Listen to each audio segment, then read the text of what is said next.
আসসালামু আলাইকুম। অনেকদিন ধরেই ভাবছিলাম বাংলাদেশের রাস্তা এবং ফুটপাত দখল করে যেই দোকানগুলো বসানো হয় এইটার ইফেক্ট কেমন আমাদের সমাজে এটা নিয়ে আলোচনা করব। তো এর মধ্যেই বর্তমান সরকার খুব দারুণ একটি উদ্যোগ নিয়েছেন এগুলো উচ্ছেদ বিষয়ে। যদিও এটার প্রেক্ষিতে অনেকেই অনেক আবেগময় কথা বলছেন। তো সেই বিষয়ে ডিসকাস করব। প্রথমত যারা এটা নিয়ে সমালোচনা করছেন তাদের উদ্দেশ্যে বলি, হ্যাঁ, অনেক মানুষের কর্মসংস্থান এখানে নষ্ট হচ্ছে বা বলছেন তারা এখন কি করে খাবে, বা একটা নোটিশ দেওয়া উচিত ছিল। আসলে এভাবে নোটিশ দিয়ে বছরের পর বছর থাকলেও এটা পরিবর্তন হবে না, তারা কোথাও যাবে না। কারণ এটা একটা মানসিকতা। যারা এখানে ব্যবসা করছেন তাদের দ্বারা সরকার কি লাভবান হচ্ছেন? এক, কোশ্চেন নাম্বার ওয়ান। দুই, জনসাধারণ কি উপকৃত হচ্ছে না ক্ষতি হচ্ছে? প্রথম পয়েন্টে যদি বলি, এই সমস্ত দোকানের দ্বারা সরকার কোনোভাবে লাভবান হচ্ছে না। তাদের কোনো লাইসেন্স নেই, তারা সরকারি কোনো ট্যাক্স দিচ্ছে না, তাদের থেকে গভর্নমেন্ট কোনো কিছুই পাচ্ছেন না।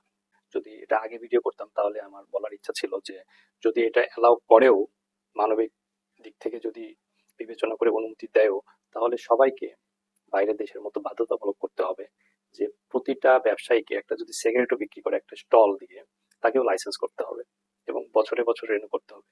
তাহলে সরকার সেখান থেকে বেনিফিটেড হবে। তো পৃথিবীর কোথাও আমি দেখিনি কোনো দেশে রাস্তাঘাটে এরকম ব্যবসা অ্যালাউ করে। অনেক ক্ষেত্রে বিভিন্ন স্ট্রিট ফুড অ্যালাউ করে কিন্তু তাদেরও লাইসেন্স থাকে। তো এখান থেকে সরকার কোনো বেনিফিট পাচ্ছে না। দ্বিতীয়ত হচ্ছে সামাজিকভাবে আমরা জনসাধারণ খুবই খুবই ক্ষতিগ্রস্ত হচ্ছি। আমাদের চলাফেরায় অনেক সমস্যা হচ্ছে, রাস্তাঘাট জ্যাম সৃষ্টি হচ্ছে ঘন্টার পর ঘন্টা। দেন পুরো রাস্তাটাই ব্লক হয়ে যাচ্ছে। আর মেইন কথা হচ্ছে, আমি আমার কথাই বলি, আমি তো রাস্তার মানুষ, ফুটপাতের মানুষ, গরিব মানুষ। ফুটপাত থেকে অনেক কেনাকাটা করি, বাজারও করি, সবজি কাঁচা বাজার। তো তারা কিন্তু দাম, তাদের কিন্তু কোনো ভাড়া দিতে হচ্ছে না, কিছুই দিতে হচ্ছে না। অথচ তাদের দাম কিন্তু কম রাখে না তারা। আমি নিজেই প্রমাণ। আমি বাজারে গিয়ে বা মার্কেটে গিয়ে যেরকম দাম ওই রাস্তা রোডে ওই ভ্যানের উপরে সেম দাম। টি শার্ট, স্যান্ডেল বলেন, নিউ মার্কেটের যে রাস্তার উপরের দোকানগুলো বলেন, আর মার্কেটে বলেন, সেম দাম। তারা, তাদের সাথে আর কথাই বলা যায় না। তাদের ব্যবসা, ওই যারা মার্কেটে দোকানদারি করছে তাদের থেকে তাদের ব্যবসা বেটার। আর এতে যারা দোকান ভাড়া দিচ্ছে তারা কি অপরাধ করেছে? তারা কি অপরাধ করেছে যে দোকান ভাড়া দিয়ে এবং লাইসেন্স করে গভর্নমেন্টকে পে করে তারা কি অপরাধ করছে? আর এরা রাস্তায় অবৈধভাবে বসে জনসাধারণের আহ, জনসাধারণের জীবন ব্যাহত করে, বাধা সৃষ্টি করে, রাস্তা চলাফেরার ট্রাফিক বৃদ্ধি করে, যানজট সৃষ্টি করে তারা ব্যবসা করছে।